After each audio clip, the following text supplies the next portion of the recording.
Poster Gworl, take 2. Action.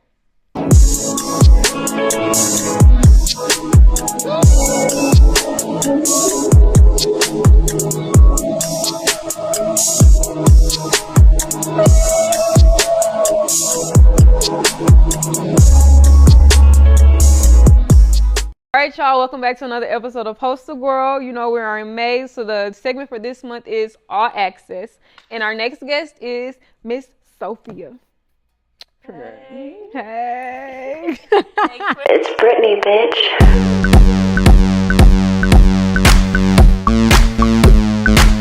I see you. Having me. Yeah. Y'all, I'm excited about this one. This is my girl right here. Okay. So first, tell them, who is Sophia? Lovely question. I am a fashionista. Period. 21 years old. Okay. I'm from St. Louis, Missouri. I've lived in Memphis for 3 years now. I am a multi-business owner as well as freelance stylist and personal shopper. Love that. Period. But I'm still fairly new to all of the above. So. But you're still killing it, even though you're new. Like, you wouldn't even think she was new for real, you know? I spend my time, you know? Love that. So tell us, how did you come up with It's Your World code? Like, first, where did the name come from? And then where did the idea come from in general? So, ever since I can remember having a social media, I have gone by ITSPHIASWRLD. Yeah. And this became a thing. Like, in high school, I'll get made fun of a little bit, like, Fia's World. Like, haha. It's cute, though. You know, but people would see it as, like, a little bit conceited. Like, this is before usernames were, like, I don't know, more bold, I guess. And I kept, you know, hearing it. And this was around the same time as I knew I wanted to become an entrepreneur. And I actually started a blog, and it was apparent to me, like, It's Your World should be the name. Like, ever since I had It's Fia's World and I had an idea to do something for clothing or spread something, it would be It's Your World. So it started as a blog where I was writing, like, how to get over a guy in, you know, some days. You know, some girl talk. You love some girl talk. Where to shop and blah, blah. And then I realized, like, that wasn't really me. Yeah. But I still loved the It's Your World idea.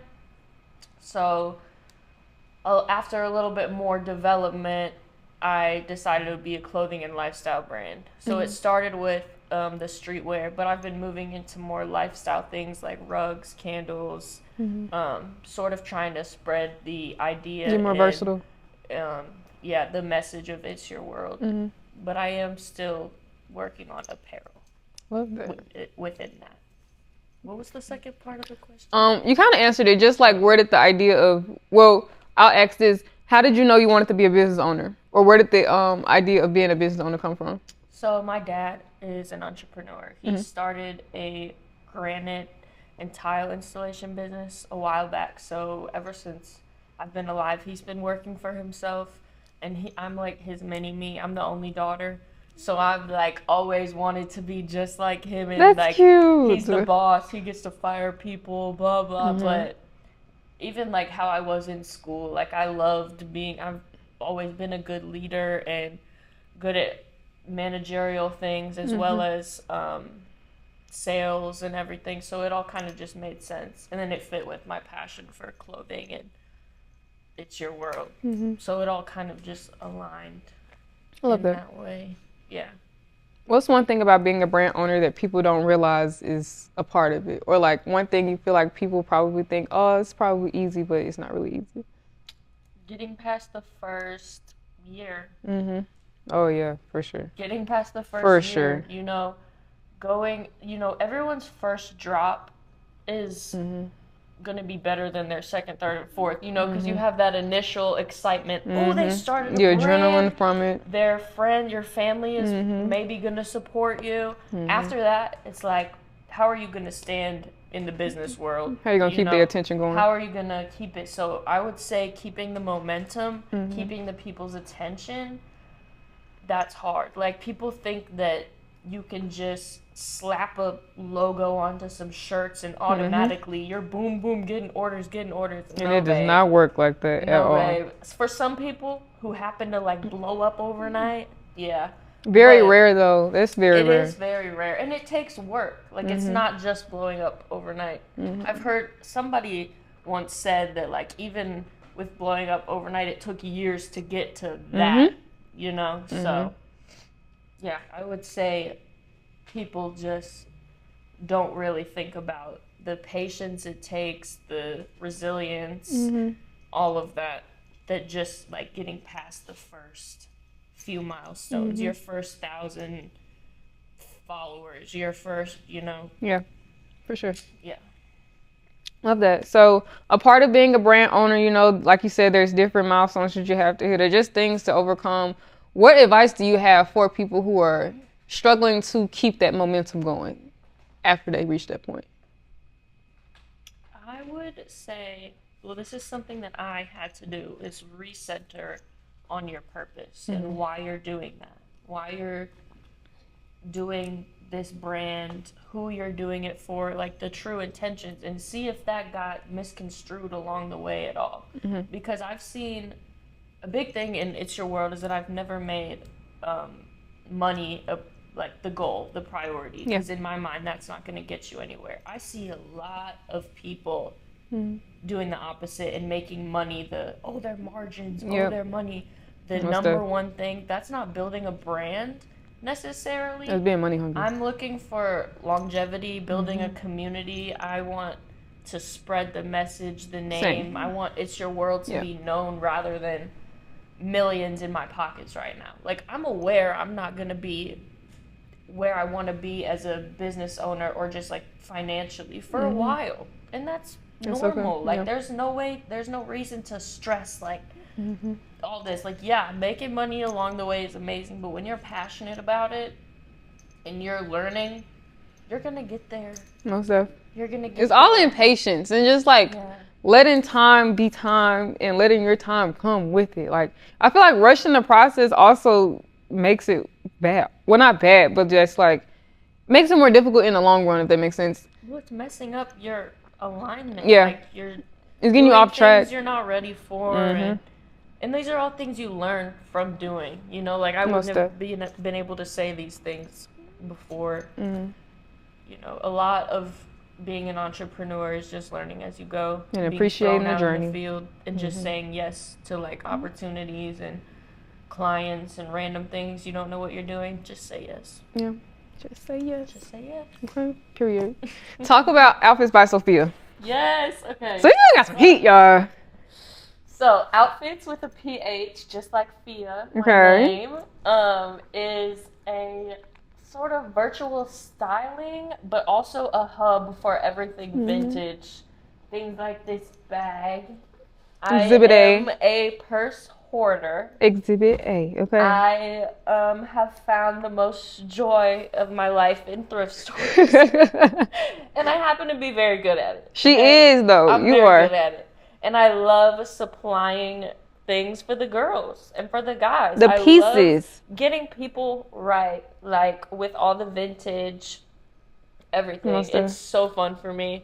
And I've started setting up personal shopping appointments where people can come in.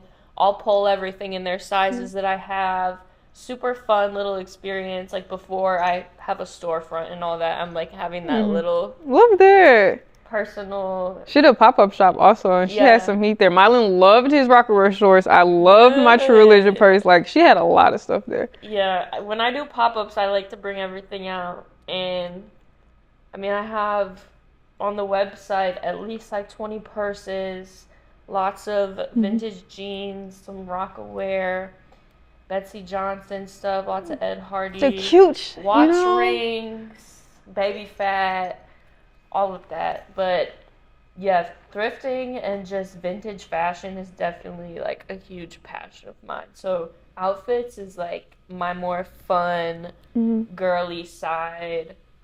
It's fun to like resell and flip things, but I like to make my prices pretty good because I like girls to be able to get what they want. Yeah, be affordable. So too. I like to keep it pretty affordable, as opposed to It's Your World is more exclusive, and a lot is put into that manufacturing and stuff like that.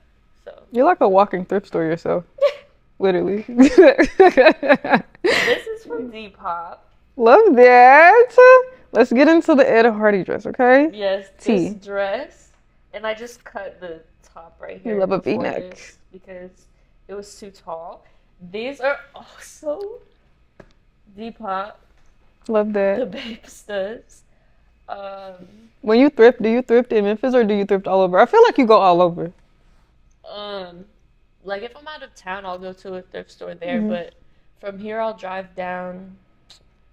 I don't want to tell you all my secrets, but I like to go into Mississippi and just out to those areas where you don't think would be good. The low-key spots, but basically. also it's the dedication to looking. Like it takes a while. You It have does. to be patient, really dedicated, and I've learned to like have an eye for certain tags, textures, stitching, so it's a lot faster. a true Poster Gworl. Easier. Yeah. Learning my fabrics, all of that. That's my journey I'm on right now. How's that process been? My sewing machine and I had a tough start. We had a tough start. Oh. So You be like that. yeah. So I had to go get her repaired right before. I saw you said something about that. This was like a week before the Brooks Runway fashion show I was designing for. My first handmade collection. Sewing machine's broken. $300 to fix or something. And I'm like, to fix it, you might as well got a new one. no, the machine I have is like, it's, What? my grandma got it for my mom 30 years ago. Oh, so it's like vintage, like And ancient. my mom, like put it away in a garage because my mom was like, I don't want to learn to sew, whatever. And then this year for Christmas, they gave it to me, and it like still had never been opened. The box, I open it, and Oh, so it was practically new. But yeah, it was new. The book on top says Sophie learns to sew, and it's like a little ginger girl on the book. Oh, and that's what came with the machine. Really? Yeah. Dang, so that's like, you know that Coraline, how the doll looks like her? It's like the sewing machine is like you know? No, it was crazy. Like, it was so meant for me. Like, it was crazy. That's crazy. But then I yeah, just keep that. spent, Don't get in the like, way. Yeah, I'm completely self-taught. I Love that. I watch some YouTube videos, but I'm also I have to be hands-on. So yeah, went through so many needles, so much thread. Finally learned how to do what I wanted to do. See, you just gotta trial and error. I'm not the most realistic sometimes. Like I could definitely go to some classes, but I was just like, we're gonna get this done right now. The fabric on there and ready to go. We're gonna figure it out. Yeah, we were figuring it out, and I did. I figured it out. Exactly. The show went good. Never want to look at those fabrics again. Talk about the show. Let's get into it. How was that experience like? What was the process like of preparing for it? Like, what was it like doing the fashion show? So I learned a lot about myself throughout this process because, well, it was my first handmade collection. I've done runway shows in the past with my streetwear that was through a third-party like manufacturer, so it wasn't as involved. I had 3 beautiful models who I'd been working with. We had 2 messy, crazy rehearsals because there were 50 designers, 120 models. Like, this is a big show. That sounds very chaotic. My first, like, real show where the tickets sold out within minutes type of thing. Yeah, definitely chaos. And I haven't learned to put zippers in my clothes yet. So I was relying on some fashion tape to really hold me up with this vinyl I was working with. And I brought like 3 containers of fashion tape. I'm being nice. I'm giving it to other designers. I got plenty. Come down to dress my models 30 minutes before the show. Didn't have it. Opened my tins of fashion tape. All gone. Tears start coming down my face, guys. 30 minutes before the show. All right. Sophia. And then, I know. I was like pacing behind stage, like, what am I going to do? Because, like, the I was using marine vinyl, okay? It's a thick, almost leather-like material. And when stitching it, you can't really make mistakes because it leaves holes in the fabric. And you can't pin it, same reason, leaves holes in the fabric. So I don't know if you saw, but I stitched like the IYW onto the top. So that was kind of like how they put it on and everything. But as far as the pants, I was relying on my tape because I hadn't learned to put zippers in the clothes yet. At least it worked out. So that was a major learning point. So the first thing I did when I got home was order some zippers. And learn how to do it. And learn how to put the zippers in the clothes. Part of me was, I guess, just lazy with that. But, you know, when it came down to showtime, and I was like, yeah, Sophia, this is not going to work. But it did. It looked amazing. It worked out. And just a quick 5-minute breakdown, but those happen. It's okay. We always have a breakdown here and there. You know, it's fun. Yes. So, no, the show was amazing. My dad came in town. He wore matching shoes. Yay! Yeah, it was great. My friend Amarie was sitting in the front row, and I was just very happy with, my friend and my dad coming out to support. And now it's over with. It's like, all right, what's next? Yeah. Conquer that somewhere on to the next thing type deal. Love that. Yes.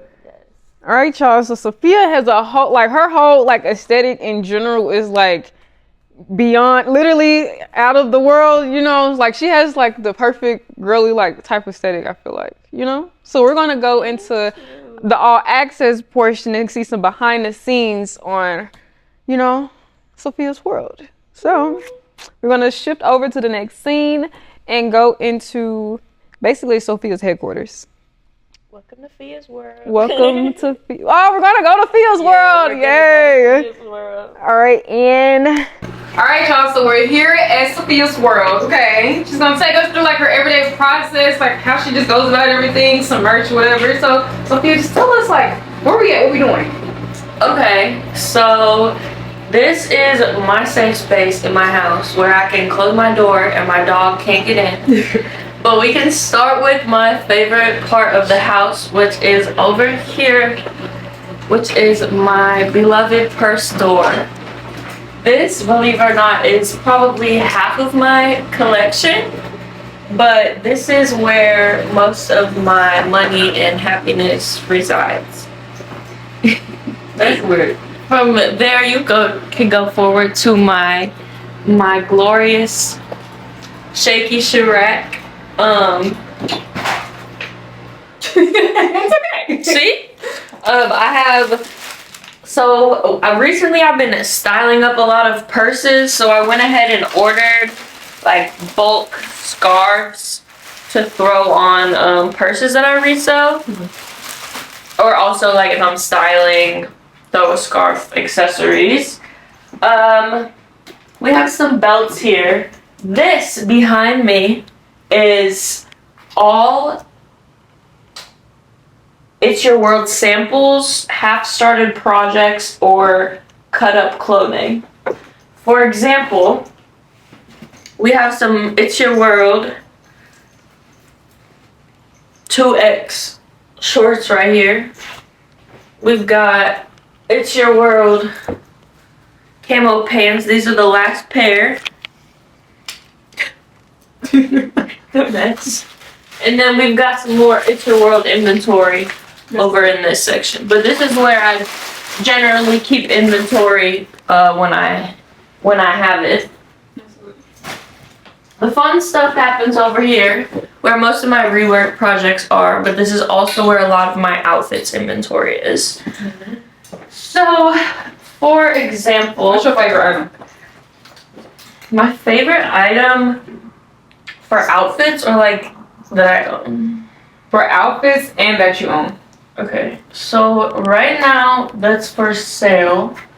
I am in love with these baby fat jeans with the red and purple detailing, and they're like perfect quality. Metal is in amazing condition. I love these. I can't wait for them to find a rightful owner. I'm also loving these. These would probably fit you perfectly, actually. They're a little too small for me, and they're very low-waisted, but they're so adorable. Low waist. Yeah, I have a lot of things like that. 7 jeans, Rockaware, apple bottom jeans. My favorite. You can't find those everywhere now. No, you cannot. You cannot find those everywhere. ITSPHIASWRLD.com. Okay, period. And for example, like rework pieces. Yesterday, I had this jacket, and I made a mini jacket, and then this little skirt, and then I stitched along here for a little 2-piece. So I sell like things like that. Just a quick thrift flip.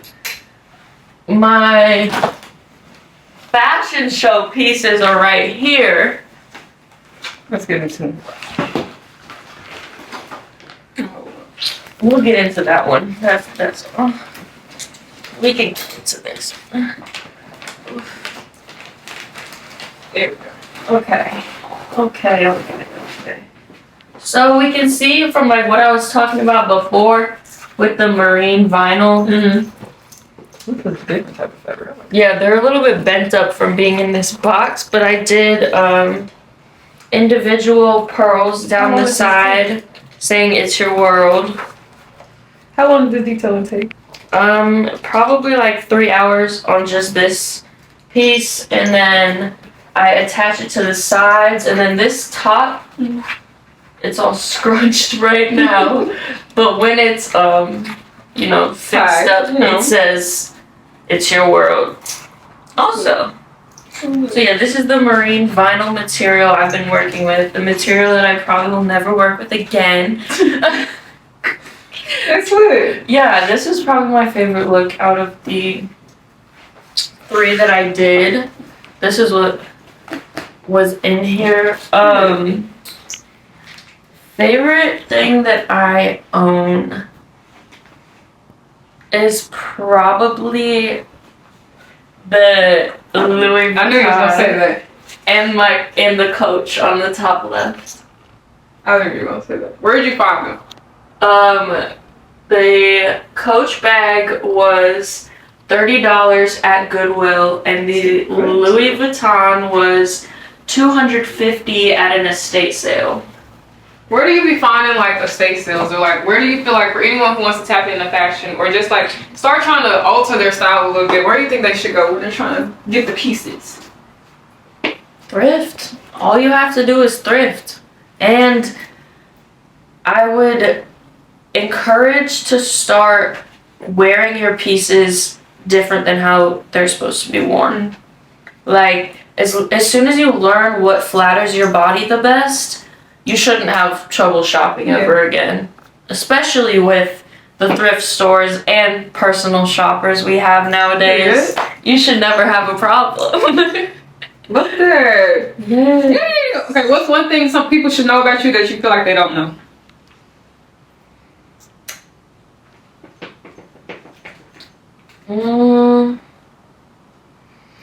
That's a sticky question. I think that people should know that I am a very nice and sensitive person, and I have feelings too. I still hear. No, like, you know how there's that perception thing, like when you're a baddie and you're on top of things, like you're just indestructible. Yeah. No, that's not the case. We have hearts too. Take it easy. We're fragile too. No, yeah, I mean, really, like, I'm a normal person, just like I'm just an ordinary girl. Just an ordinary girl, you guys. No, I'm a pretty open book. I would love for my audience to know that they can talk to me and be cool. Like, I'm cool, and that's true. Yeah. Ask me about your fashion needs. everything. Love that. Period. All right, y'all. So that wraps up this episode. Thanks for coming to Phia's World. We done toured Phia's World. We done visited Phia's World. Make sure now y'all shop Phia's World, okay? Thank you. And after spots with Phia. All right, y'all. That wraps up this episode. Catch you next episode. Love y'all.